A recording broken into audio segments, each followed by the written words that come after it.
Hello again. This is one of a series of what I'm calling video bites on the advice that I typically provide to my clients, and in particular to my two specialist areas of law firms and privately owned family businesses.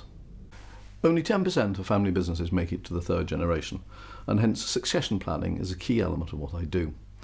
I have a number of guiding principles when advising clients on succession planning, and the first is to make sure that the shareholding base is kept as low as it possibly can be, so that when passing on to the next generation, the shares in the family business only go to those involved in and working in the business, and those who are not working in the business get other assets and are balanced up fairly in some other way.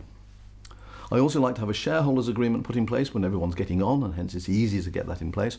And that shareholders agreement will include a number of important things. The first of all, the important thing is to have the internal creation of an internal market for shares, using an agreed formula for valuation of those shares. So that little Johnny, if in some stage in the future wants to have his Ferrari instead of his interest in the family business, he's got a method of getting his cash out of the business.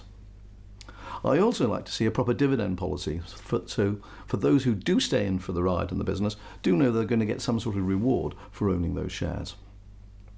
Of course, if you've got a dividend policy, that can be affected by what salaries are paid to those working in the business. And the key element is to make sure those working in the business are paid fair open market salaries for the work they do. And finally, for the earlier generation, I encourage them to take wealth out of the business so that they can afford to take the risk of passing on the shares to the next generation. In this way, I hope the failure rate in family businesses can be reduced.